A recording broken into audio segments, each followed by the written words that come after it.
Bom dia, meus amados irmãos, a graça e a paz do Senhor Jesus, sempre louvado seja o nome do Senhor. Nós estamos vendo a obra redentora, um plano magnífico de Deus para salvar o homem pecador. E nós, no capítulo 5, vimos como o apóstolo Paulo anunciou para os destinatários essa substituição do Senhor Jesus por nós pelo Senhor Jesus. Mostrando que, assim como por meio de um homem, Adão, veio o pecado, assim também, por meio de um homem, que ele chama de último Adão, vem a graça redentora, ainda que sejam muitos pecadores. E então, no capítulo 6, primeiro versículo, falando ainda sobre essa superabundante graça que veio sobre o pecador, ele faz uma pergunta retórica. Normalmente, as perguntas retóricas de Paulo têm a ver com alguma questão que está sendo de fato levantada. Até porque o apóstolo Paulo foi perseguido durante todo o seu ministério por judaizantes, que eram judeus que se diziam cristãos, mas que ele mesmo em Gálatas chama de falsos irmãos, e perturbaram o monte, sempre tentando atrapalhar o apóstolo Paulo em suas missões. E a pergunta retórica dele é: que diremos, pois? Permaneceremos no pecado para que seja a graça mais abundante? Veja, ele disse: onde abundou o pecado, superabundou a graça. Aí vem uma pergunta: então vamos pecar bem muito, porque aí quanto mais pecarmos, maior é a graça de Deus sobre nossas vidas? Essa é a pergunta que com certeza alguém levantou, porque inclusive o apóstolo Paulo, ele era acusado de estar ensinando uma libertinagem, que não era verdade. A ideia do apóstolo Paulo não era ensinar o cristão a viver de qualquer jeito. A ideia era ensinar o plano redentor, em que ele vem por meio da graça divina, da graça do Senhor Jesus. Só que essa questão é levantada antes, no capítulo 3, quando o apóstolo estava mencionando o fato de sermos pecadores, mas é exatamente no fato de sermos pecadores que Deus manifesta a sua bondade, sua misericórdia e sua graça, que então ele diz que algumas pessoas estavam caluniando o seguinte: e por que não dizemos como alguns caluniosamente afirmam que o fazemos? Veja, ele está dizendo que tem gente acusando ele de ensinar algo que ele não está ensinando. E o ensino que supostamente ele estaria pregando, conforme esses adversários, é: pratiquemos males para que venham bens. E isso não era verdade. O apóstolo Paulo não estava estimulando pessoas a pecar para que ficasse em evidência a graça divina de forma alguma. Tanto que ele diz: a condenação destes é justa. Então, quando chega no capítulo 6, esse primeiro versículo, ele veja que ele está tratando exatamente essa mesma questão. Ele ainda está respondendo a uma indagação que surge no meio da igreja por causa das acusações dos falsos cristãos, que são esses judaizantes. O que vamos fazer? Vamos permanecer no pecado para que a graça de Deus seja mais abundante? É claro que não. Ele responde então no versículo 2: de modo nenhum. Como viveremos ainda no pecado, nós os que para ele morremos? Quando ele falou que Cristo morreu por nós, o último Adão, pagou o preço dos nossos pecados, ele nos uniu a Cristo, ele nos identificou com Cristo. Ou seja, quando Cristo morreu, morremos com ele. Quando Cristo foi crucificado, fomos crucificados com ele, para que então pudéssemos desfrutar de sua justiça, é o pagamento da dívida, e uma vez mortos, então está quitada completamente a dívida. A ideia é: aquele que pecar morrerá. Morremos com ele. Ele pagou cabalmente. Ele satisfez completamente. Então, foi quitada a dívida. Por meio dele, evidentemente, Mas a nossa comunhão com Cristo, a nossa união com Cristo faz com que os benefícios ou a obra de Cristo venha sobre nós. Assim como também a ressurreição, é claro. E ele diz: ou porventura ignorais que todos nós fomos batizados em Cristo, Jesus fomos batizados na sua morte? Fomos, pois, sepultados com ele na morte pelo batismo, para que, como Cristo foi ressuscitado dentre os mortos, pela glória do Pai, assim também andemos nós em novidade de vida. É interessante que aqui fica claro para nós que Paulo diz que o elemento que é identificador da nossa união com Cristo é o batismo. Né? Ele nem diz a fé. Ele não diz assim, quando nós cremos, então nós passamos a nos unir a Cristo e então fomos identificados com Ele, Ele passou a ser o nosso Redentor. Ele coloca o batismo, porque o batismo é o sinal visível que evidencia isso. Aí você pode dizer assim, então toda pessoa batizada, ela está automaticamente salva? Bem, aí a gente pode observar, obviamente, outros textos, dentre os quais um do próprio Senhor Jesus, que disse, aquele que perseverar até o fim será salvo. Mas qual é o sinal que evidencia que nós estamos ligados, ou seja, fazemos parte do povo que visivelmente é o povo da aliança? É o batismo. Tá? Então o batismo é o sinal de aliança. O batismo é o sinal que diz, nós pertencemos a Cristo. Aí você vai olhar para o povo visível e ver que muitos realmente não creram no Senhor Jesus. Realmente tem o sinal da aliança, mas logo vão embora. Em algum momento da vida vão embora e desistem. Né? E aí, o que vai acontecer com eles? Jesus diz, aquele que perseverar até o fim, esse será salvo. Ou seja, a justiça de Cristo é suficiente para justificar o planeta inteiro? Sim. Mas Cristo dispõe de sua justiça para aqueles que verdadeiramente estiverem com Ele. Vamos dizer assim, você pode ter algo capaz de dar para qualquer pessoa. Vamos pensar numa pessoa rica, né? Uma pessoa que tenha seus bilhões. Ele poderia atender multidões, mas ele só vai atender aqueles que verdadeiramente são seus amigos. Então, ele dispõe de sua justiça para aqueles que realmente andarem com ele até o fim. E aí sim, esses dispõem da justiça. Ou seja, é suficiente para todos? É. Mas ela é eficaz naqueles que realmente estão unidos ao Senhor Jesus. Bem, a questão aqui é, devemos ignorar o pecado ou mesmo alimentar o pecado para a graça de Deus ser mais abundante? De jeito nenhum. Quando nós somos unidos a Cristo, a ideia é, nós morremos com Ele. E como morremos com Ele, então morremos também para o pecado. Ou seja, a ideia é, nós não somos mais escravos do pecado. Lembra que Jesus disse? Se o Filho vos libertar, verdadeiramente sereis livres. Não devemos ao pecado. Não somos escravos do pecado. Então não devemos nos submeter outra vez como se tivéssemos obrigação de praticar o pecado por alguma razão. Ele disse, não, nós morremos com Cristo. Então, encerrou o velho homem.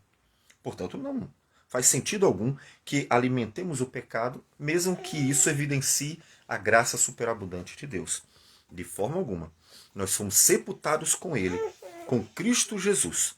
Mas também, ele diz, como Cristo foi ressuscitado dentre os mortos, pela glória do Pai, assim também andemos nós em novidade de vida. A obra redentora é morte e ressurreição. A obra redentora é morremos com Cristo, Ele morreu por nós, e nós fomos unidos a Ele, e o sinal dessa união com Cristo é o batismo, portanto, devemos considerá-lo como indispensável, já que ele é o sinal dessa união com Cristo, e nós, assim como Jesus ressuscitou, nós recebemos a esperança da vida eterna, porque ele venceu a morte, e nós, uma vez que estamos unidos com ele, também ressuscitaremos. E uma vez que ele ressuscitou em glória, nós vivemos agora uma nova vida. Essa nova vida que o apóstolo Paulo diz lá em Gálatas capítulo 2, versículo 20. Ele diz: já não sou eu quem vive, mas Cristo vive em mim. E esse viver que agora tenho na carne, vivo pela fé no Filho de Deus, que me amou e a si mesmo se entregou por mim. Ou seja, eu morri com Cristo, mas agora Cristo vive em mim. Essa união com Cristo não é apenas na justificação. Essa união com Cristo é para vivermos com Cristo, em Cristo. Ou seja, se verdadeiramente você foi unido ao Senhor Jesus, significa que você pertence ao Senhor Jesus, porque Ele comprou você na cruz. Você morreu com Ele na cruz, então morreu para o mundo. Lembra quando Ele disse: quem quer ser o meu discípulo, a si mesmo se negue, tome a sua cruz, o quê? Unir-se a Cristo. Morrer com Ele para o mundo. E aí siga. E aí esse seguir é a nova vida, que também é a vida em Cristo e com Cristo. Portanto, a obra completa, ela envolve a morte e a ressurreição. Logo, o pecado já não mais faz parte da vida cristã. Aí você pode perguntar: mas por que o cristão ainda peca? Porque ainda não foi concluída a obra redentora.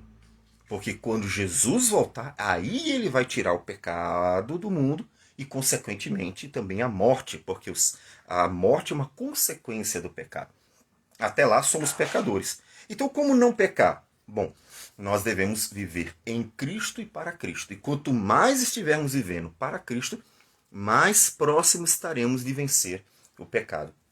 A questão de Paulo não é se nós ainda pecamos. A questão é: permaneceremos no pecado para que seja a graça mais abundante?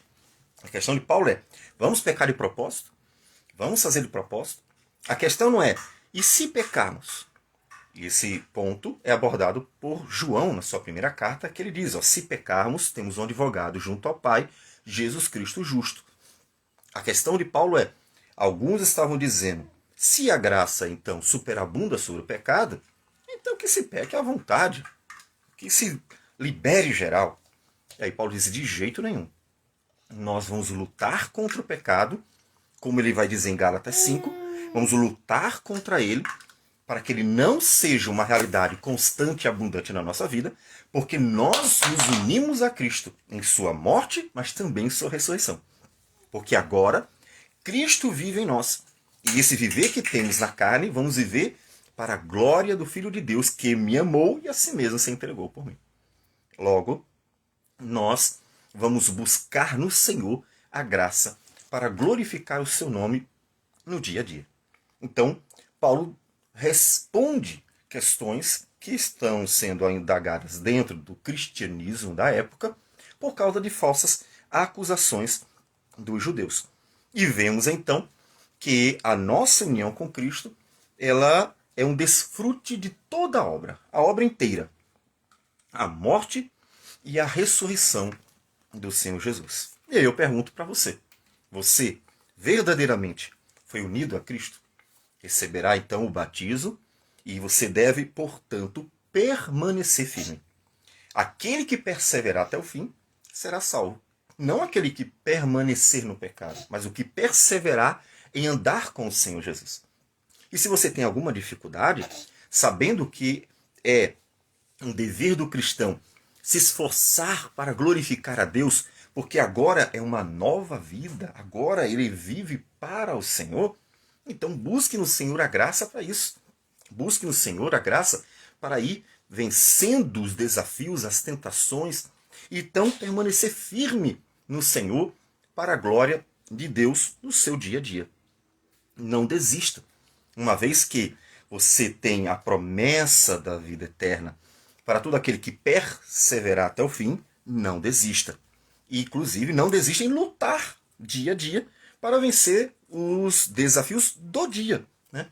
Sabendo que você não deve deixar que a vida corra solta, livre, de qualquer jeito, porque a graça de Deus superabunda sobre aqueles que verdadeiramente se entregaram ao Senhor Jesus. Afinal das contas, lembre que em Colossenses 1,13 ele diz que Deus nos libertou do império das trevas e nos transportou para o reino do Filho do seu amor. um reino de amor, verdade e justiça.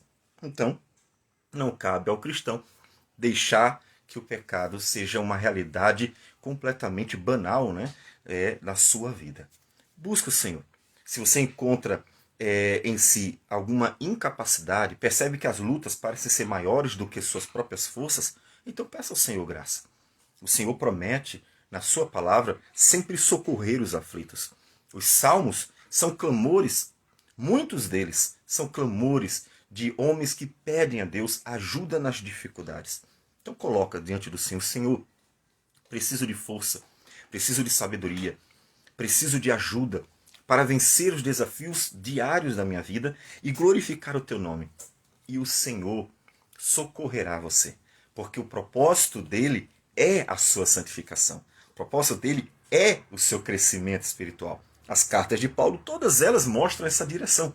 Que Deus quer que a igreja cresça, amadureça e glorifique o nome dele a cada dia por meio de um viver santo para o Senhor. Logo, uma vez que é o propósito dele, e você abraçou esse propósito, então Deus ajudará você nesses desafios. E você verá que, mesmo não tendo em si mesmo a capacidade para vencer certas batalhas, encontrará tanto conforto quanto capacidade no Senhor, que assiste aos seus filhos em suas lutas e dificuldades. Então não desista, porque você não está sozinho. O Senhor que nos redimiu na cruz do Calvário é também aquele que nos assiste. E por isso, o Espírito Santo é chamado de o nosso Consolador, ou como nós gostamos de mencionar melhor, nosso outro advogado. Ou seja, aquele que advoga a nosso favor, aquele que está conosco para nos defender por meio da palavra, que são as promessas de Deus para a nossa vida. Então, confiando na presença do próprio Deus no meio de sua igreja, vai clamando, vai persistindo, vai perseverando, porque o Senhor dará graça aos seus filhos para permanecerem firmes até o fim. Então, não desista de forma alguma.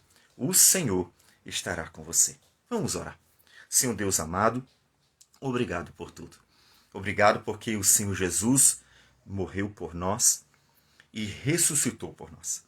E fomos unidos a Ele, de modo que desfrutamos dos benefícios da sua morte e ressurreição. E obrigado porque o Senhor não nos deixou só. O Senhor nos deu o teu Santo Espírito para estar conosco e nos dar graça para vencer os desafios da vida. Ajude-nos, portanto, cada dia, para que possamos te glorificar no hoje. E assim, ó Deus, temos a alegria de ser instrumento de bênção nas tuas mãos. Que o Senhor receba nossa oração, nossa gratidão, e tudo em nome do Senhor Jesus. Amém, Senhor. Deus abençoe a todos e tenham um bom dia.